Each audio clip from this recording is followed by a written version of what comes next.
الحمدللہ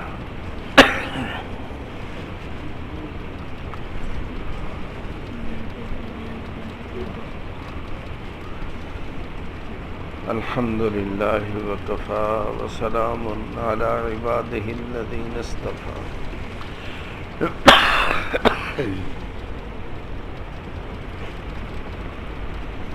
اما بعد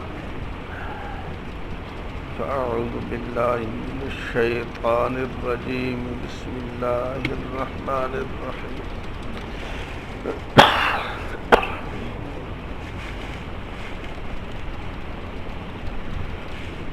وقال الرسول یا رب ان قوم اتخذوا هذا القرآن مهجورا صدق اللہ مولانا العظیم۔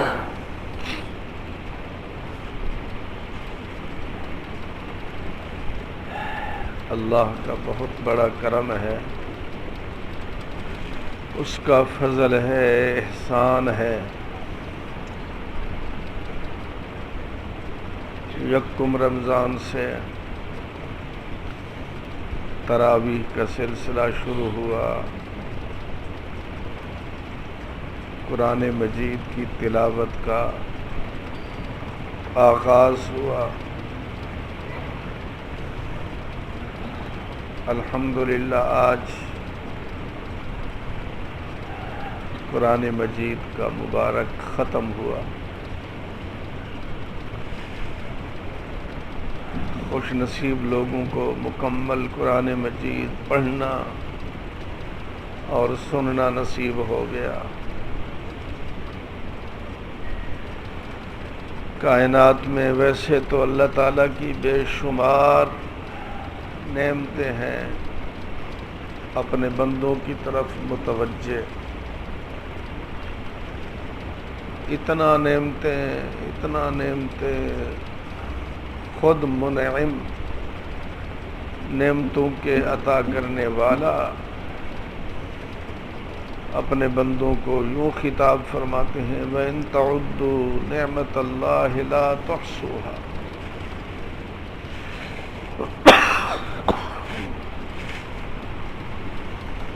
اللہ کی نعمتوں کو شمار کرنا چاہو تم شمار نہیں کر سکتے۔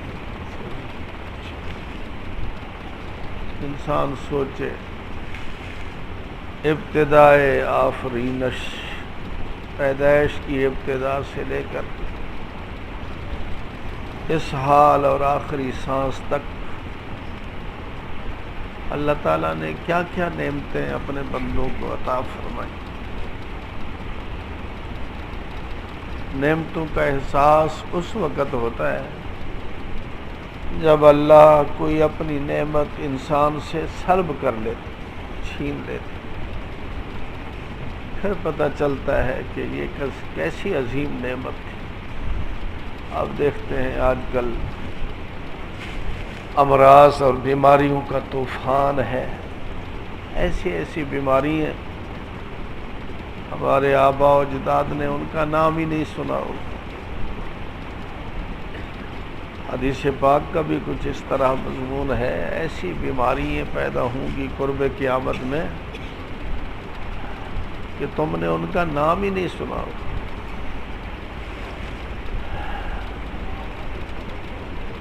گردہ ہے فیل ہو جاتا ہے، لاکھوں روپے میں ملتا ہے، پھر وہ کام نہیں کرتا جو اللہ کا عطا کیا ہوا گردہ کام کر رہا ہے۔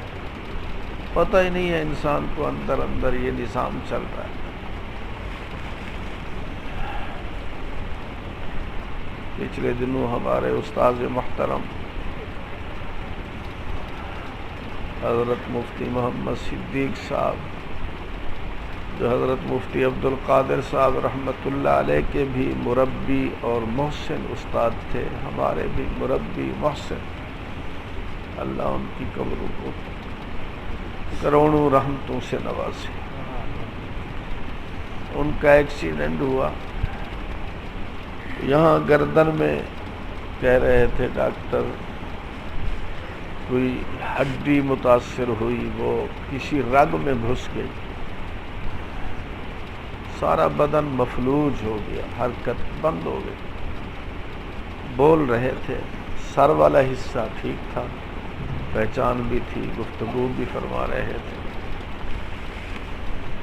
نماز کے وقت کا احساس ہوتا تو کہتے تھے ساتھ والوں کو جلدی کرو، اذان دو، نماز کا ٹائم ہو گیا ہے۔ کوئی کہتا کہ حضرت دیتے ہیں، تھوڑی تاخیر ہوتی تو خود اذان ہسپتال میں شروع کر دیتے لیٹے لیٹے، پھر تھوڑی دیر کے بعد تکبیر کہتے گویا جماعت کر رہے ہیں۔ اس ہڈی کے اس رگ میں گھسنے کی وجہ سے ڈاکٹروں نے کہا اب اس کا آپریشن بھی ممکن نہیں۔ ایک ایسی رگ ہوتی ہے جس کی وجہ سے سارے بدن کو خون سپلائی ہوتا ہے، وہ رگ متاثر ہو چکی ہے، اب ٹھیک ہونے کی کوئی امید نہیں۔ ہم میں سے ہر آدمی کی وہ رگ موجود ہے، ہمیں پتہ ہی نہیں ہے کون سی رگ ہے اور کس رگ سے خون سپلائی ہو رہا ہے۔ جب وہ متاثر ہوئی تو اس نعمت کا پتہ چلا، ایک دو دن کے بعد آخر انتقال فرما گیا۔ حضرت عطا اللہ شاہ صاحب بخاری رحمۃ اللہ علیہ جو 6 گھنٹے بیان فرماتے ہیں، عشاء کے بعد ان کا بیان شروع ہوتا، اسی مجمع میں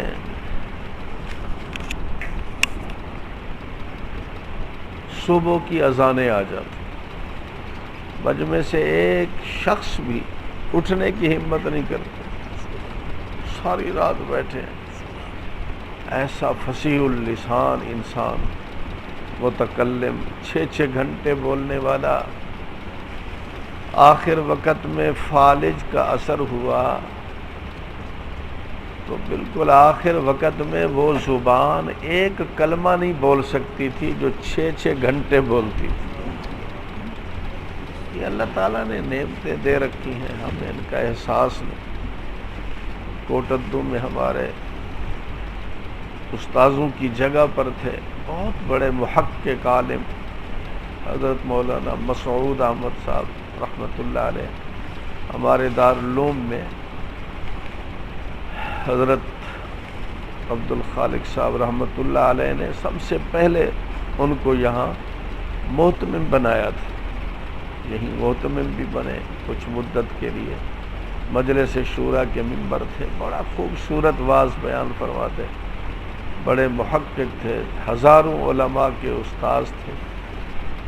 آخر وقت میں ایک زمانہ میں فالج گرا، ان دنوں میں بتلانے والوں نے بتلایا کہ وہ جو ہر واعظ میں ہزاروں سینکڑوں حدیثیں یاد بیان کیا کرتے تھے، اس فالج کے زمانے میں ہم نے حضرت سے کہا سورہ فاتحہ سنائے تو ان کو سورۃ فاتحہ بھی یاد نہ رہی۔ بعد میں پھر اللہ تعالیٰ نے اس کیفیت کو دور کیا تو پھر وہ کیفیت بحال ہو گئی، ساری باتیں پھر یاد ہونی شروع ہوئی۔ انسان کس کس نعمت کو سوچے، اللہ نے بے پناہ نعمتیں دے رکھی۔ حضرت شیخ سعدی رحمۃ اللہ علیہ ارشاد فرماتے ہیں،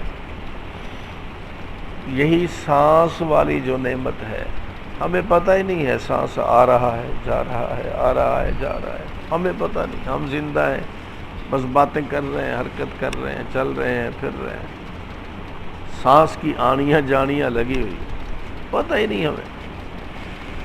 سانس کا آنا بھی وہ حضرت فرماتے ہیں مستقل زندگی ہے، سانس کا اندر جانا بھی زندگی، سانس کا باہر آنا بھی زندگی۔ باہر والا سانس رک جائے اندر نہ جائے تو موت، اندر والا سانس اندر ہی رہ جائے باہر نہ آئے تو موت۔ تو شیخ سعدی فرماتے ہیں اس ایک سانس میں اللہ ہر سیکنڈ میں انسان کو 2 دفعہ زندہ کر رہے ہیں۔ 2 دفعہ زندگی عطا کر.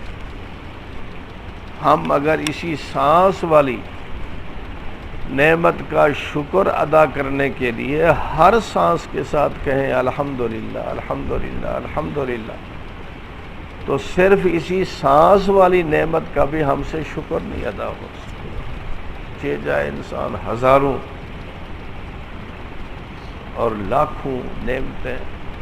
حضرت مولانا طارق جمیل صاحب کبھی کبھی وہ بدن کے اندر جو رگیں وغیرہ ہیں ان کی وضاحت کرتے ہیں، دماغ انسان کا خراب ہو جاتا ہے سن کر. وہ کہتے ہیں لاکھوں کی تعداد میں اندر کوئی، ڈاکٹروں نے بتایا ہوگا اگر ان رگوں کو پھیلا دیا جائے کئی ہزار میل تک وہ رگیں لمبی ہو جائیں. اللہ نے مختصر وجود کے اندر وہ نظام چلا دیا. تو نعمتیں تو بے شمار ہیں، لیکن اللہ نے خصوصاً اس امت کو جو 2 نعمتیں عطا کی ہیں، ایک جناب رسول اللہ صلی اللہ علیہ وسلم کی صورت میں آخر الزمان پیغمبر، ختم نبوت کے صدقے میں اللہ نے ہمیں نصیب فرمایا. یہ نعمت ایسی نعمت ہے، اس نعمت کے لیے سابقہ انبیاء ترستے رہے، کاش کہ ہم نبی نہ ہوتے، اس نبی کے امتی ہوتے. اللہ نے مفت میں ہمیں بغیر ہمارے مطالبے کے آخری پیغمبر کا امتی بنا دیا. سبحان اللہ، بہت عظیم نعمت ہے، بہت عظیم. ایک دفعہ حضور حجرے سے باہر تشریف لائے، صحابہ کرام مسجد میں بیٹھے ہوئے تھے، آپس میں مذاکرہ ہو رہا تھا. ہم جب مجلس میں بیٹھتے ہیں تو غیبت ہوتی ہے، کسی کی غیبت کرتے ہیں، کسی کی سنتے ہیں، فضولیات میں خرافات میں ہمارا وقت گزرتا ہے. صحابہ کرام جب بیٹھتے تو ان کا مذاکرہ کوئی نہ کوئی علمی ہوتا تھا. تو ان میں مذاکرہ چل پڑا کہ انبیاء اعظام علیہم السلام کا جو سلسلہ ہے، ان میں اللہ نے کس نبی کو کیسی عظمت اور کیسی شان عطا کی. تو یہ مذاکرہ چل رہا تھا. ان میں سے ایک صحابی نے کہا حضرت ابراہیم علیہ السلام بڑے اولو العزم پیغمبر ہیں، اللہ تعالیٰ نے ان کو اپنا خلیل بنایا ہے. خلیل بہت اونچی شان والے پیغمبر. اتخذ اللہ ابراہیم خلیلا، ان کی شان بڑی اونچی ہے کہ اللہ تعالیٰ نے ان کو اپنا خلیل اور دوست فرمایا. دوسرے نے کہا حضرت موسیٰ علیہ السلام کی شان بھی بہت اونچی ہے کہ اللہ تعالیٰ نے ان سے طور پر براہ راست کلام کر کے ان کو کلیم اللہ کا لقب عطا فرمایا. کلم اللہ موسیٰ تکلیما، اللہ نے موسیٰ علیہ السلام کے ساتھ کلام فرمائی. کلام بھی بڑی عجیب، آواز آ رہی ہے لیکن یہ پتہ نہیں کس جانب سے آ رہی، ہر طرف سے آواز، اور صرف کان نہیں سن رہے، حضرت موسیٰ علیہ السلام کے بدن کا ہر عضو اور ہر جز اس کلام کو سن رہا ہے. عجیب شان کی کلام ہو رہی. اور کلام میں یہ فرمایا گیا فخلا نعلیک، ذرا جوتا اتارو، تھوڑا سا آگے بڑھو، انکا بالواد المقدس طویٰ، آپ ایک پاکیزہ وادگی میں ہیں، میں آپ سے براہ راست کلام کر رہا ہوں. تو جوتا اتار کر تھوڑا سا آپ آگے ہیں. پھر کلام بھی شروع کر دی. کلام بھی بڑی عجیب. کلام میں یہ خطاب بھی ہوا، کلام کا ذکر آ گیا تو ذہن میں ایک بات آ رہی ہے، کلام میں گفتگو کیا تھی؟ اور بھی بہت گفتگو تھی. ایک یہ بھی تھی، ان کے ہاتھ میں ڈنڈا اور لاٹھی عصا ہوا کرتا تھا ہر وقت ساتھ. اس نے بڑا کام کیا، بڑی لمبی اس کے واقعات ہیں. ایک دفعہ حضرت موسیٰ علیہ السلام نے اسی عصا کو جو ڈالا تو یہ اژدہا بن گیا، اس کے دو جبڑے ہوئے، ایک جبڑا جو اوپر کو اٹھا، دوسرا زمین پر رہا، اتنا اٹھا کہ پورا محل فرعون کا وہ ایک لقمہ بن سکتا تھا، ایسے جبڑا اٹھا، معلوم ہوتا تھا کہ پورے محل کو یہ سانپ نگل جائے گا، عجیب عصا تھا۔ پتھر پر مارا تو 12 چشمے جاری ہو گئے، جاری سمندر پر مارا تو 12 سڑکیں نکل آئیں۔ عجیب، اللہ تعالیٰ نے یہ ڈنڈا دیا تھا، تو اللہ تعالیٰ نے خود ہی دیا یہ ڈنڈا، اور پھر یہاں ان سے بات کرتے ہوئے فرمایا وما تلک بیمینک یا موسیٰ، اے موسیٰ آپ کے دائیں ہاتھ میں کیا چیز ہے؟ اللہ ہی نے ڈنڈا دیا، دیکھ بھی رہے ہیں اللہ تعالیٰ، ان کو علم بھی ہے، اللہ تعالیٰ کے ہر کام کی حکمتیں اللہ ہی جانتا ہے۔ کیا سوال فرمایا؟ وما تلک بیمینک یا موسیٰ، اے موسیٰ علیہ السلام آپ کے دائیں ہاتھ میں کیا چیز؟ ایک لطیفہ یاد آ رہا ہے، حضرت تھانوی علیہ الرحمت نے لکھا، ایک آدمی کا نام موسیٰ تھا، اس نے کوئی چیز کہیں سے چرائی اور چوری کر کے اس کو اپنے دائیں ہاتھ میں لیا، خطرہ تھا کہ پیچھے بھاگنے والے بھاگ رہے ہیں، پکڑ لیں گے، تو جلدی سے مسجد میں داخل ہو گیا اور وہاں جا کر نماز کی نیت باندھی۔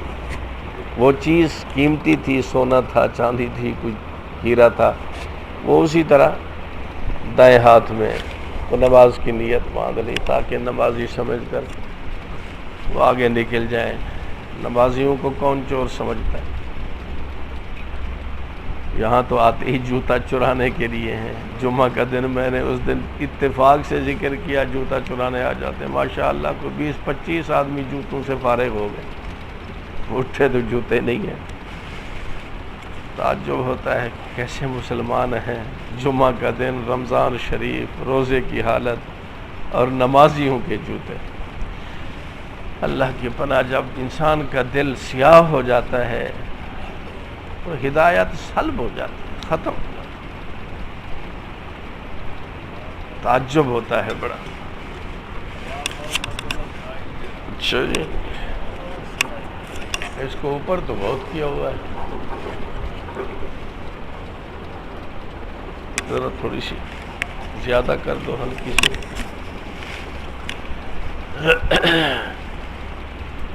تو جب نماز کی اس نے نیت باندھی، بڑے اطمینان کے ساتھ، خشوع و خضوع کے ساتھ نماز پڑھ رہا ہے، تو اتفاق سے امام صاحب، جہری نماز تھی مغرب کی یا عشاء کی، تو امام صاحب نے اتفاق سے یہی آیت پڑھی،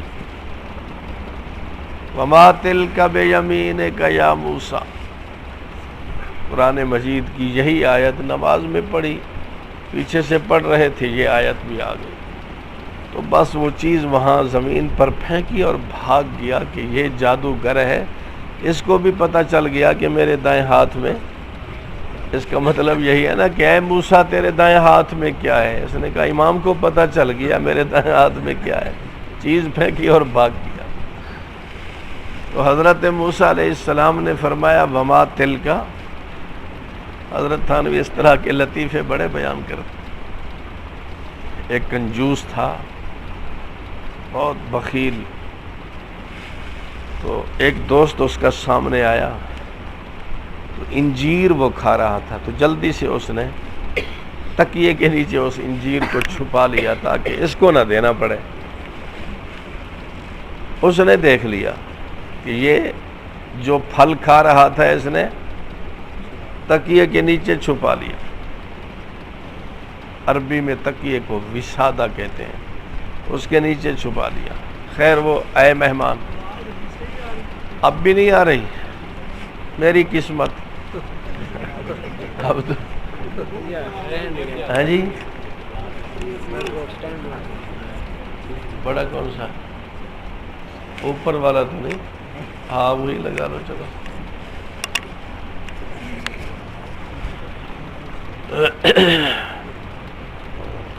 تو جب وہ مجلس میں آ کر بیٹھا تو اس نے اس کو مشغول کرنے کے لیے کہیں کوئی کھانے پینے کا تذکرہ نہ شروع کر دے.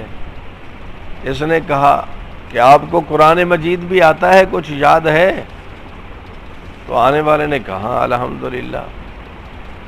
کہا پھر سورہ والتین مجھے سناؤ تاکہ اس کا خیال کسی اور طرف نہ جائے، کھانے پینے کی طرف.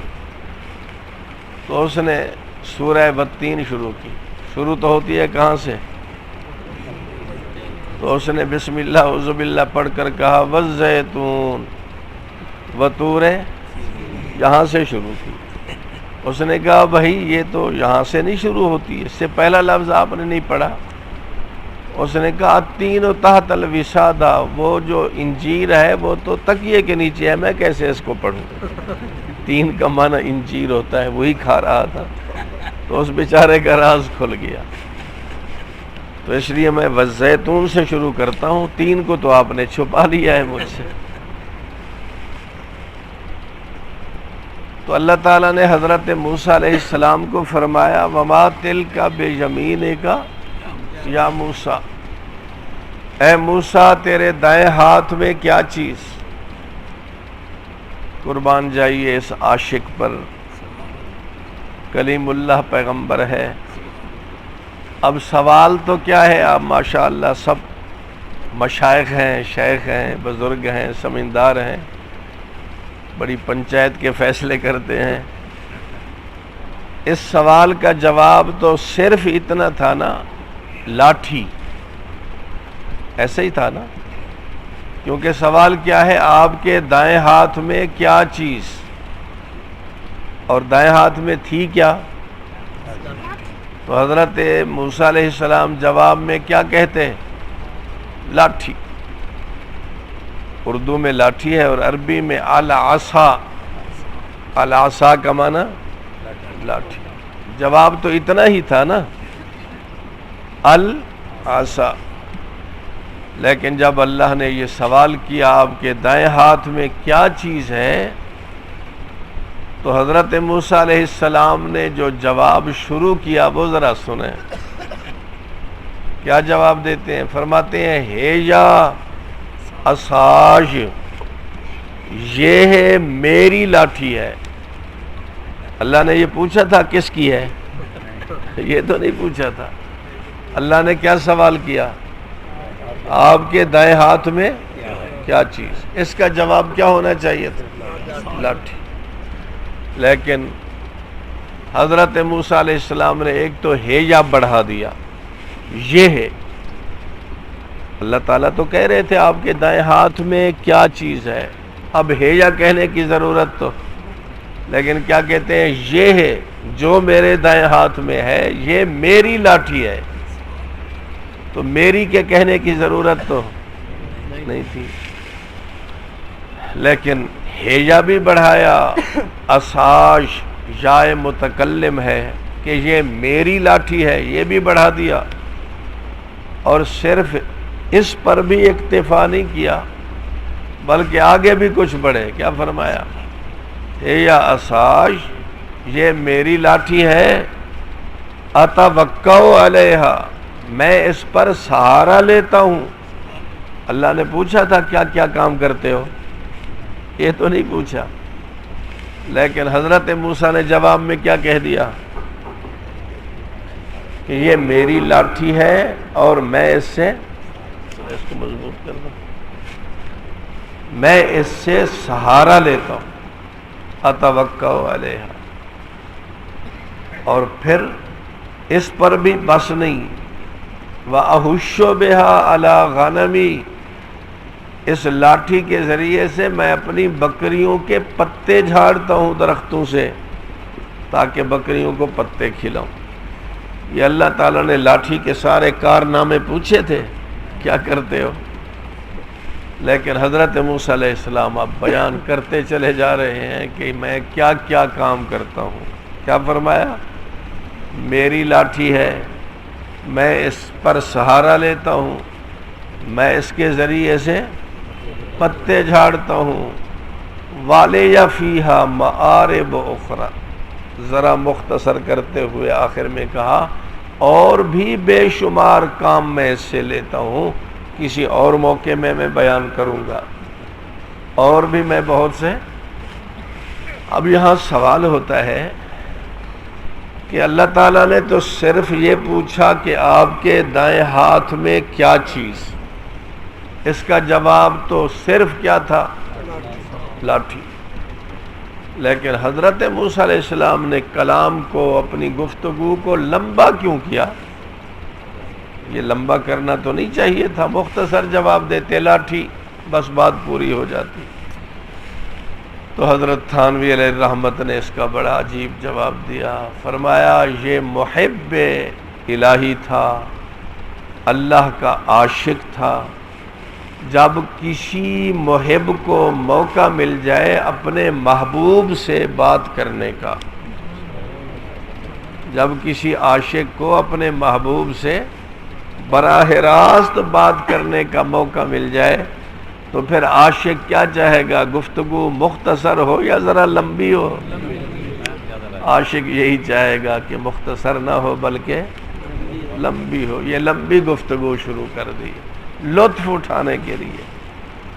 اللہ جب بندے کو اپنا محبوب بنانا چاہتے ہیں اور محب بنانا چاہتے ہیں تو اس محبوب حقیقی کی طرف سے اپنے ہر بندے کو یہ حکم ہے، جس وقت تم قرآن مجید کی تلاوت کرتے ہو تو تمہاری مجھ سے گفتگو ہوتی ہے، تم یہ سمجھو کہ ہم اپنے محبوب سے گفتگو کر رہے ہیں، تو پھر گفتگو صرف ایک رکوع پر ختم، ایک پاؤ پر ختم نہیں، کم از کم 27 کی رات میں تو 5 پارے کی شکل میں تو ہونی چاہیے نا، زیادہ ہمت نہ ہو تو کم از کم 5 پارے کی گفتگو تو ہو جائے۔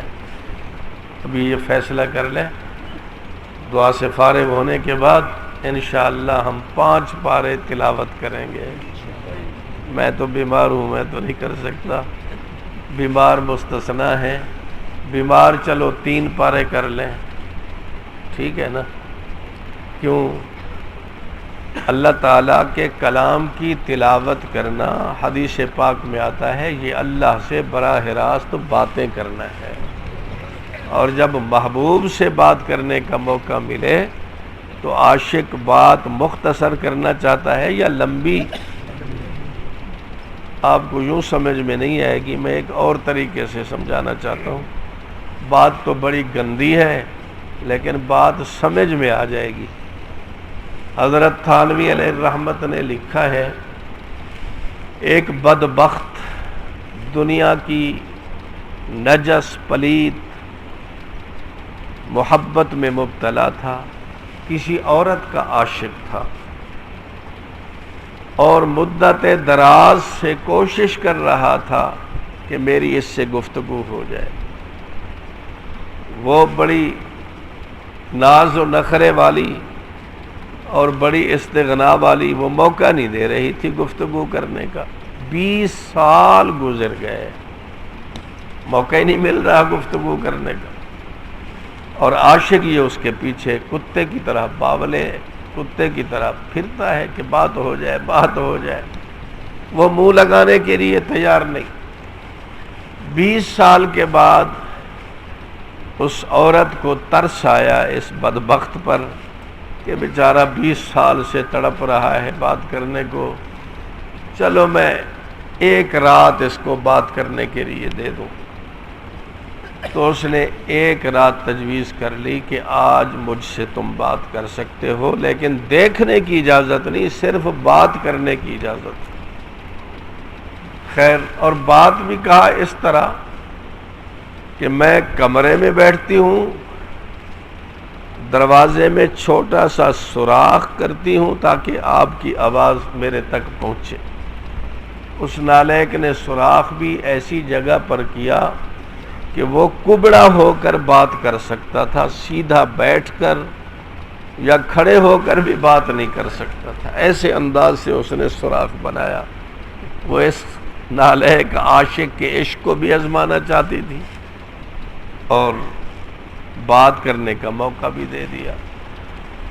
یہ نالائق رکوع کی شکل میں چلا گیا، جو اللہ کے سامنے بھی جس نے رکوع کبھی نہیں کیا تھا، سجدہ نہیں کیا تھا، کلمہ پڑھنے والا مسلمان تھا، نماز نصیب نہیں تھی، 20 سال سے تو اسی کتیا کے پیچھے پڑا ہوا تھا، تو اس نے بات کرنے کے لیے ایسی شکل بنائی، یہ کبڑا ہو گیا رکوع کی شکل میں۔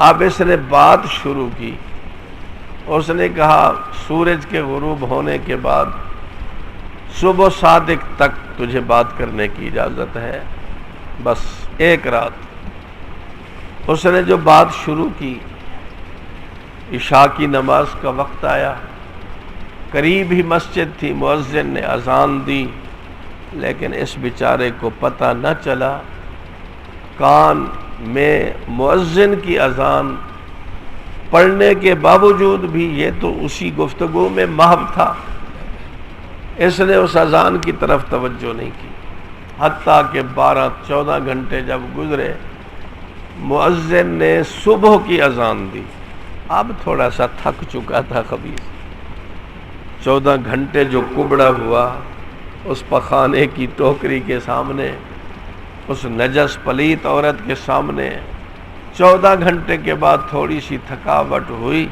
تو اب کان میں آواز پڑی، لیکن جب کان میں آواز پڑی تو کیا بکواس کرتا ہے، کہتا ہے ظالم مؤذن خدا تیرا ناس کرے، تو نے عشاء کی اذان جلدی دے دی۔ کیا کہا؟ اس نے اذان دی صبح کی، اور یہ بدبخت کیا کہتا ہے تو نے عشاء کی اذان۔ حضرت تھانوی علیہ الرحمت اس واقعے کو فرضی واقعہ ہے یا حقیقی واقعہ نقل کرنے کے بعد کہتے ہیں، ہے ہماری بد نصیبی کی بات ہے، ایک کتیا کا عاشق، نجس عشق رکھنے والا 14 گھنٹے کبڑے ہو کر اپنی محبوبہ سے بات کرتا ہے، تھکاوٹ نہیں محسوس کرتا، اور ہم اللہ کی کلام کی تلاوت کریں تو آدھے گھنٹے کے بعد تھکاوٹ محسوس کرتے ہیں۔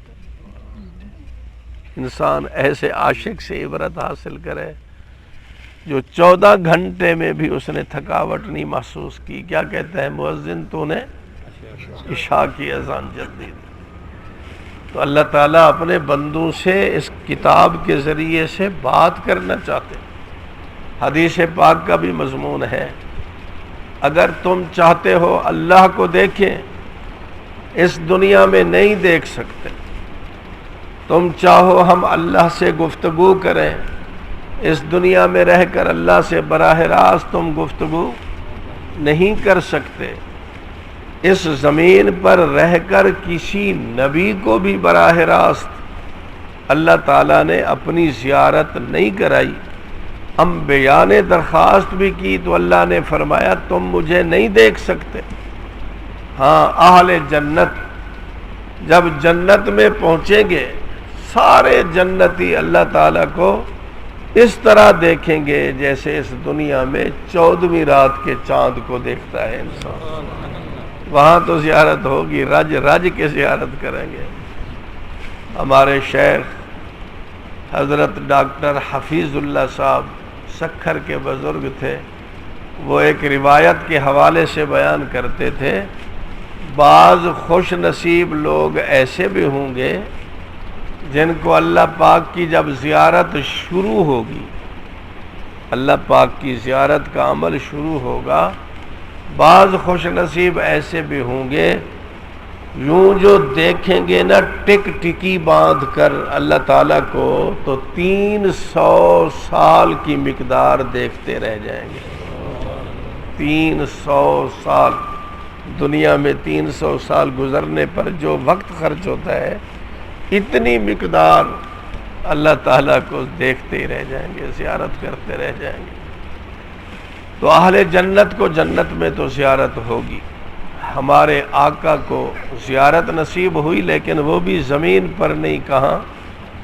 آسمان میں۔ لیلۃ المعراج میں براہ راست گفتگو بھی ہوئی اور زیارت بھی نصیب ہوئی۔ زمین پر رہ کر کسی نبی کو بھی زیارت نہیں ہوتی، حقیقتاً تو کوئی شخص زیارت نہیں کر سکتا، نہ بات کر سکتا ہے اللہ تعالیٰ سے، لیکن آقا فرماتے ہیں اگر کوئی شخص اس دنیا میں یہ جذبہ رکھے کہ میں اللہ کو دیکھوں، حقیقتاً تو نہیں دیکھ سکتا، اگر کوئی چاہے میں اللہ کی زیارت کروں، اللہ سے بات کروں، حقیقتاً نہ زیارت کر سکتا ہے نہ بات کر سکتا ہے، تو حکماً بات بھی ہو سکتی ہے اور زیارت بھی ہو سکتی ہے۔ وہ اس طرح اس کو چاہیے اللہ کے کلام کو اٹھائے اور اس کی تلاوت شروع کر دے، یوں سمجھے کہ میں اللہ کو دیکھ رہا ہوں اور اللہ سے بات کر رہا ہوں۔ اللہ کی کلام کو دیکھنا کس کو دیکھنا ہے؟ اللہ کو دیکھنا ہے۔ اللہ کی کلام کا پڑھنا، تلاوت کرنا، گویا اللہ سے باتیں کرنا ہے۔ یہ سعادت، یہ نعمت کلام اللہ کی تلاوت سے اس دنیا کے اندر اپنے بندے کو اللہ تعالیٰ عطا فرماتے ہیں۔ یہ بات بھی ایک مثال سے سمجھ میں آئے گی زیادہ۔ ہندوستان میں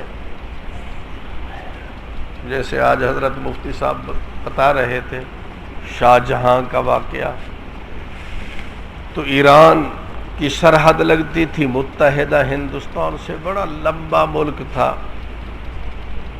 تو ایران کے بادشاہ اپنے تخت پر بیٹھے ہیں، اچانک ان کی زبان سے ایک مصرع جاری ہو گیا، شعر کا ایک ٹکڑا، شعر پورا نہیں تھا، ایک ٹکڑا زبان سے اچانک نکل گیا۔ وہ کیا؟ درے ابلغ کسے کم دیدہ موجود۔ فارسی بولنے والا تھا، یہ جملہ اس کی زبان پر جاری ہوا، درے ابلغ کسے کم دیدہ موجود، جس کا مفہوم یہ ہے گدرا موتی جس میں سیاہی بھی ہو سفیدی بھی ہو، گدرا، چت کبرا موتی، گدرا موتی، سیاہی اور سفیدی والا موتی اس کائنات میں موجود نہیں، آج تک کسی آنکھ نے ایسا موتی نہیں دیکھا۔ اور ہے بھی ایسے موتی، چمکدار ہوتا ہے، سفید ہوتا ہے، وہ تو پورے کے پورے علاقے کو روشن کرتا ہے، اس میں سیاہی ہو کچھ سفیدی ہو، اس طرح کا موتی دنیا میں موجود نہیں۔ یہ مصرع اس کی زبان سے نکل گیا، کیا کہا؟ درے ابلغ، در کا معنی موتی، ابلغ کا معنی ہے جی گدرا، چت کبرا، درے ابلغ کسے کم دیدہ موجود، ایسا موتی کسی نے نہیں دیکھا۔ بادشاہوں کا مزاج بھی بڑا عجیب ہوتا ہے۔ اس نے اپنے ملک کے شعراء کو اکٹھا کیا اور کہا میری زبان سے جو مصرع جاری ہوا ہے اس مصرعے کو شعر بنا دو، اس کے ساتھ ایک اور مصرع ملاؤ تاکہ شعر بن جائے، کلام منظم ہو جائے، نظم میں پیش کرو، کوئی اس کے ساتھ اور ٹکڑا ملاؤ۔ شعراء نے بڑی کوشش کی، محنت کی، لیکن کسی سے دوسرا ٹکڑا اس کے ہم وزن، معنی بھی صحیح بنے، مطلب بھی صحیح ہو، کوشش کے باوجود نہ بن سکا۔ اس نے پھر ہندوستان کے بادشاہ کو، غالباً اس وقت اورنگزیب تھے، ان کو پیغام بھیجا کہ آپ اپنے ملک کے شعراء کو اکٹھا کر کے یہ مصرع اس کے سامنے، ان کے سامنے رکھیں اور وہ شعر بنا کر مجھے دیں، میں بڑا انعام دوں گا۔ اس نے بھی اپنے ملک کے شعراء کو جمع کیا، سب نے کوشش کی، لیکن کوئی مطلب خیز شعر ان سے بھی نہ بن سکا۔ یہ بادشاہ صاحب گھر میں آئے، آ کر سر پکڑ کر بیٹھ گئے پریشان۔ ان کی ہمشیرہ غالباً تھی زیب النساء، بڑی مشہور شاعرہ تھی ہندوستان کی، زیب النساء۔ اس نے پوچھا بھائی جان اگر والد ہے تو کہا والد محترم آپ کیوں پریشان ہیں؟ تو انہوں نے کہا اس طرح مطالبہ ہوا ہے شاہ ایران کا، لیکن شعراء بے بس ہے، شعر نہیں بن رہا، آپ بھی شاعرہ ہیں آپ کوشش کریں۔ تو انہوں نے بھی کوشش کی لیکن اس وقت اس سے بھی کوئی شعر نہ بن سکا۔ پھر ایک دن اتفاق ہوا کہ اس نے اپنی آنکھ میں سرما ڈالا، سیاہ سرما، اور تھا کچھ کڑوا، میٹھا سرما نہیں تھا، کڑوا تھا۔ اس کی کڑواہٹ کی وجہ سے آنکھ سے آنسو نکلا، اور سامنے شیشہ رکھا ہوا تھا، وہ آنسو کا قطرہ شیشے پر گرا، اس میں سرمے کی ملاوٹ تھی، سرمے کی دھاریاں نظر آئیں، کالی دھاریاں، اور آنسو خود سفید ہوتا ہے۔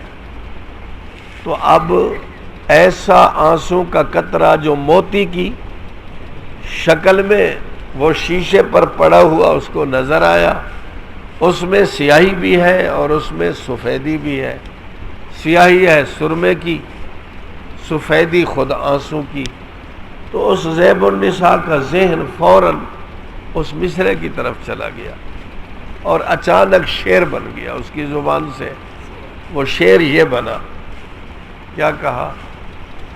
درے ابلک کسے کم دیدہ موجود، مگر اشک بتاں سرما آلود۔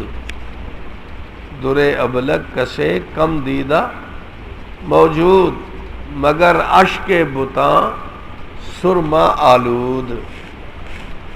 ایسا موتی جو گدرا ہو، چت کبرا ہو، اس میں سیاہی بھی ہو، سفیدی بھی ہو، دنیا میں ایسا موتی نہیں پایا گیا۔ ہاں اگر دنیا میں کہیں موجود ہو سکتا ہے تو وہ انسان کی آنکھ سے نکلنے والا آنسو کا قطرہ جس میں سرمے کی سیاہی ملی ہوئی ہو، یہ ایسا موتی ہے جو چت کبرا ہے، گدرا ہے، اس میں سیاہی بھی ہے، اس میں سفیدی بھی ہے، بس اسی شکل کا موتی تو ہو سکتا ہے، اور دنیا میں کوئی موتی نہیں۔ جب یہ شعر بن گیا، اس شاہ ہند نے وہ شعر شاہ ایران کو بھیج دیا کہ دیکھو جی یہ شعر بنا ہے۔ بس اس نے جب اس کو پڑھا دیکھا، وہ تو اش اش کر کے اٹھا، مطلب بھی صحیح بن رہا تھا اور شعر بھی بن گیا۔ تو اس شاہ ایران نے مطالبہ کیا کہ اس شاعر کو میرے پاس بھیجو، میں اس کو انعام دینا چاہتا ہوں اپنی شان کے مطابق، اور اپنے شعراء کو کہتا ہوں اس کی زیارت کرو، اور مشاعرہ کی مجلس لگا کر لوگوں کو بھی زیارت کراؤں گا، اور اس سے ہم کلام اور بھی سنیں گے، اس شاعر کو ہمارے پاس بھیجو۔ یہ مطالبہ کیا۔ جب یہ مطالبہ آیا تو یہ بیچارہ بہت پریشان ہوا کہ یہ تو عورت ہے، میں اس کو کیسے بھیجوں۔ دور تھا غیرت کا، آج کا دور ہوتا تو ہم خوش ہو جاتے، ماشاءاللہ شاہ ایران کا مطالبہ ہو رہا ہے، چلو جی پورا خاندان ہی چلا چلے۔ اللہ تعالیٰ نے ماشاءاللہ اب تو ہمیں وزراء ایسے دیے ہیں، کفار سے بڑے عجیب انداز سے باتیں کرتے ہیں۔ تو خیر بادشاہ بہت پریشان ہوا کہ میں اس بہن کو کیسے بھیجوں، یہ تو عزت کا مسئلہ ہے، غیر محرم کے سامنے میں کیسے بھیجوں، بہت پریشان ہوا۔ زیب النساء کو پتہ چلا کہ بھائی صاحب پریشان ہیں، کہا یہ مطالبہ ہے، نہ یہ شعر بناتی نہ میرے لیے مصیبت بنتی، اب تو وہ کہتے ہیں ہم اس کو دیکھنا چاہتے ہیں۔ تو زیب النساء نے کہا آپ پریشان نہ ہوں، میں ایک کلام لکھ کر دیتی ہوں، آپ وہ کلام اس شاہ ایران کو بھیجیں تو وہ مطالبہ چھوڑ دے گا، آپ سے مطالبہ نہیں کرے گا کہ اس شاعر کو بھیجو۔ اب زیب النساء نے جو کلام لکھ کر بھیجا وہ ذرا قابل توجہ ہے۔ زیب النساء نے کیا لکھا؟ کہنے لگی اس بادشاہ کو کہو وہ شاعر یوں کہتا ہے کیا در سخن مخفی منم چوں بوئے گل در برگ گل. در سخن مخفی منم، جیسے ہمارے اکثر حضرات ماشاءاللہ نیند میں چھپ گئے، سارے جھوٹے کھانے بیٹھے. شاعر نے کیا کہا؟ در سخن مخفی منم چوں بوئے گل در برگ گل. اس کو کہو وہ شاعر کہتا ہے کہ میں اپنی کلام میں، اپنی گفتگو میں، اپنے شعر میں اس طرح چھپا ہوا شاعر ہوں جیسے گلاب کی خوشبو گلاب کے پھول میں چھپی ہوئی ہوتی ہے. زیب النساء نے کیا کہا؟ اس شاہ ایران کو کہو وہ شاعر کیا کہتا ہے؟ در سخن مخفی منم چوں بوئے گل در برگ. میں اپنے کلام میں اس طرح چھپا ہوا ہوں، میں نظر آنے والا شاعر نہیں ہوں، میں کلام میں اس طرح چھپا ہوا ہوں